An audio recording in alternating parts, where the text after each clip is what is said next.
Ever felt like your healing business is a bit like juggling too many balls at once? It can get overwhelming between sessions with clients, creating content for social media, answering DMs and emails, and handling sales calls. The workload just keeps piling up and you start wondering, when is the right time to hire a VA? Well, my friend, you're in the right place today because we are discussing when is the right time to hire a virtual assistant and what you need to do before making your first hire. Before making any decisions, there are 4 essential questions you need to answer because these questions will save you so much time and money and make your hiring process easier and smoother. Make sure to stay until the end of this episode because I have a very special gift for you. So grab your favorite drink, find a comfortable spot, and let's talk about hiring VA for your business. Are you ready? Let's do this. Why is building a business so hard? Why nobody buys my healing program? Why is everything so frustrating and overwhelming? What if there was a better way? Hi, I'm Nina Maglic. I'm a marketing coach and healer on a mission to help amazing healers like yourself improve marketing, get clients, make money, and have a bigger impact. On my new show, I will do what I love best. Translating complicated marketing and business strategies into practicable, actionable steps you can implement with ease and clarity. She Runs a Business is a new podcast for healers like yourself who want to create a profitable healing business that provides the best life transformations for your clients and gives you freedom and flexibility to enjoy time with your loved ones. Take your seat at the table and let's get started. Welcome to She Runs a Business podcast. Hi there, amazing healer. Welcome back to another episode of She Runs a Business podcast. Today we are going to discuss when is the right time to hire a VA and what you need to know before you make your first hire. Today's episode is inspired by the question I received from Dr. Beverly Vixen. Thank you, Dr. Beverly, for the great question. If you have a question about your healing business, submit it in the questionnaire in the description below. And I will record an episode to help you overcome challenges and build a thriving healing business. So let's talk about hiring a virtual assistant. Trust me, it's a game changer when you hire the right VA, but it can also cause you a lot of headaches when you don't do it right. I made a lot of mistakes that cost me time and money, and I'm sharing this with you because I don't want you to repeat the same mistakes. Please learn from my mistakes. So let's discuss the 4 essential questions you need to answer before hiring a virtual assistant. The question number 1, can you really afford it? Before jumping into hiring virtual assistant, let's talk money. Bringing a VA on the board can be a big step, especially if your budget is tight.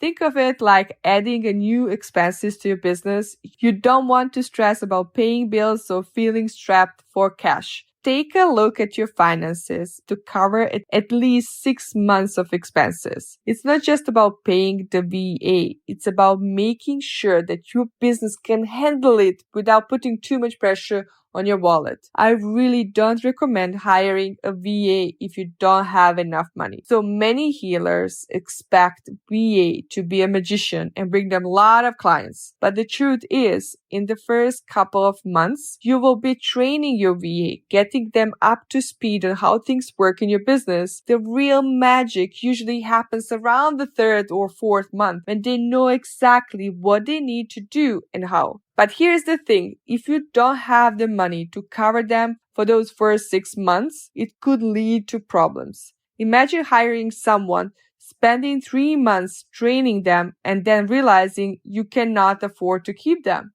That's a headache you want to avoid. So make sure that you have enough financial resources before hiring a virtual assistant. In a nutshell, hiring a VA is an investment. Check your budget. You make sure you can sustain it for at least 6 months and be ready for a bit of learning curve in the beginning. It's about setting yourself up for success without stressing over the money. So the question number 2 you need to answer before you hire a VA is, do you have enough work for them? Now, let's talk about workload. It's easy to expect a VA to work miracles, but before you jump in, take a step back and evaluate the tasks you want to delegate. Look at what's eating up your time without bringing in much money. Make a list of everything that fits into this category. Next, think about how long each task takes and what type of task it is. You'll need to give your VA clear instructions on how to tackle these tasks. Don't expect them to work wonders without a roadmap. You need to remember that VA isn't a superhero. To make the job easier and yours, make sure you got your systems and processes in order before bringing them on board. Get prepared and organized so that when your VA starts, things run smoothly. When I hired my first VA, I made the mistake of assuming that she knew what she needed to do. However, she can only perform based on her previous work experience, and my working style was completely different. She didn't perform as expected because she didn't understand how I want things done. It wasn't her fault, it was my fault. To avoid such a pitfalls, document your tasks. Include how long they take and what quality of work you expect. How will they send their work to you? Are they going to upload that on Google Drive, send you an email or message? Create a standard operating procedure or SOP for each task. This helps your VA understand exactly what they need to do and how to do it. Efficiency is key to a successful partnership. Remember, your VA can only work efficiently if they know what's expected of them. So take the time to document your tasks and expectations clearly. This will streamline the process and ensure that your VA is aligned with your goals. The question number 3 you need to answer is, how will you hire a VA? Now let's talk about the hiring process. You'll likely receive a lot of messages on Instagram and Facebook from people who are virtual assistants, but it's crucial to weigh your options before making a decision. First off, decide if you'll hire a stranger directly from social media or through an agency. Both approaches have their pros and cons. Hiring individual online may be more cost effective, but it doesn't have to be. You also need to be aware that hiring like that comes with risks. You might not know the person well, and trusting them with sensitive information like passwords and documents can be a concern. They might be more affordable. They don't have to. They might be. But there's a chance they lack proper training, and if they do, you need to train them, and it takes time. Time is more important resource. You can always earn more money, but you can never get your time back. On the other hand, agencies offer a layer of security. They usually have a pool of trained VAs, providing better choice of finding the right fit for your needs. Agency might cost more. But they don't have to cost more. They often come with guarantees and accountability. I highly recommend reflecting on your priorities. Do you prefer lower costs with more risks or higher expenses with added security and guarantees? I remember when I hired my VA through an agency, the initial match wasn't the right fit, but the agency worked to find a better fit. It didn't take so much time to find another one. You also need to consider the financial aspects too. Agencies typically require a deposit, usually covering 1 month's payment, and may ask for the entire monthly payment upfront. They often expect commitment of at least 15 hours per week and a 3 or 6 month contract. Before you hire a VA, you need to decide on what level of risk you are comfortable with, the level of training you desire, and your budget constraints. Finding the right balance will be key to successful hiring process. So let's move on to question number 4. How will you work together? This is one of the most important questions you need to answer. The more specific you are, the easier it's going to be for you to hire and train your new VA. The first thing what you really need to think about is tryout tasks. Before hiring a VA, assign a small task to them. This gives you a glimpse of their work and ensures that they can meet your standards. Especially if you have high-level expectations. To be honest, you need to be very careful who you hire.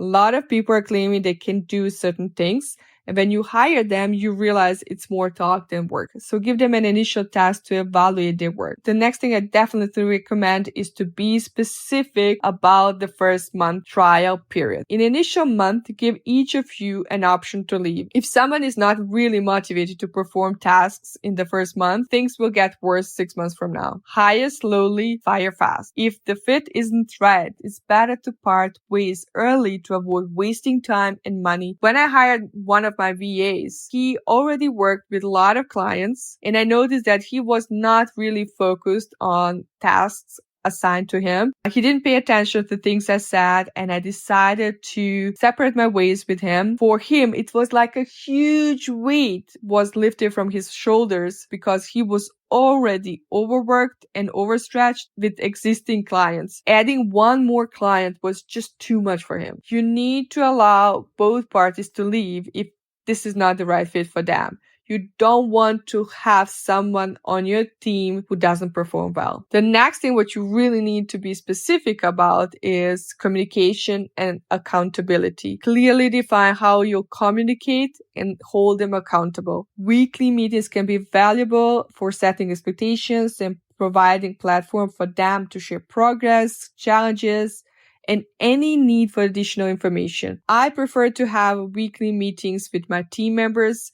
That's the time to ask me any questions, plan projects, do brainstorming. We also discuss their to-do list from that week and review accomplished tasks from the previous weeks. The next thing what you really need to specify is working hours and working days. Specify their working hours. Are there any specific days of the week that they need to work on assigned tasks and how many hours they will be working. This ensures that they are available when you need them and you don't disturb them during personal time. Respect for personal and family time is crucial for healthy work relationship. I don't expect my VAs to work on weekends or holidays. I want them to have a good work-life balance and enjoy time with their family. I don't want to disturb them on weekends and when they spend time with their family. I also don't want to be disturbed on the weekends and while spending time with my family. I really encourage you to be specific about it from the beginning.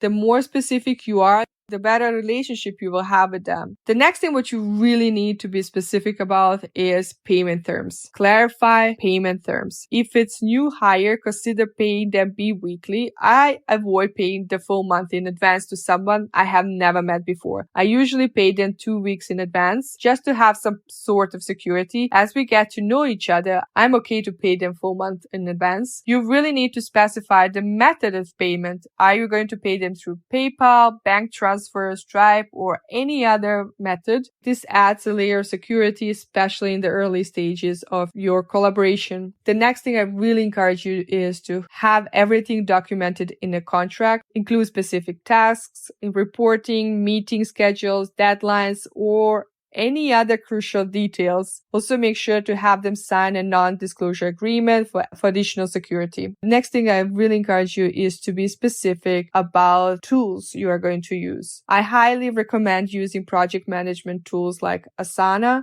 or ClickUp or Trello to streamline collaboration. It helps you really in organizing tasks, setting priorities, and tracking progress. The most important thing I also really encourage you is to use secure tools like LastPass for sharing sensitive information, ensuring a safe exchange without compromising security. By addressing these aspects before hiring your VA, you set a strong foundation for a successful working relationship. This clarity helps in avoiding misunderstandings, fostering productivity, and ensuring both parties are on the same page. Remember, effective communication and well-defined structure are the pillars of successful partnership. So my friend, these are the 4 most important questions you need to answer before you hire somebody. Can you really afford it? Do you have enough work for them? How will you hire them? Through a private person or an agency? And how will you work together? Make sure you clearly understand these specifics in the beginning. It will save you time, headaches, and money. The more specific you are, the easier it will be for you to collaborate. And as I promised at the beginning of this episode, I have a checklist for you and list of VA VA agencies I use to hire my VAs. You can download it using the link in the description below. And if you have questions about building your business or need support, feel free to ask. I'm happy to record episodes to help you grow your business. I'm here for you. I will put the link in the description below so you can ask me any questions. Tune in next time for more empowering discussions on She Runs a Business. Until next time, be brave, shine your light, because the world needs that love and light inside of you more than ever. I'm sending you lots of love and big hug. Bye for now. My gorgeous friend, I hope you love this episode. If you learned something that is helpful for your business, I would really love to hear from you. Could you spend 30 seconds of your time, go to the Apple Podcast and leave me a 5-star review? This is the only way you can thank me and let me know how much you love this podcast. I love hearing from you. If you have friends who need help with their coaching businesses, share this episode with them and help them grow their business too. Thank you for listening to She Runs the Business podcast. Please share your gifts with the world. Keep shining your light, because the world does need that love and light inside of you more than ever. I'm sending you lots of love and big hug.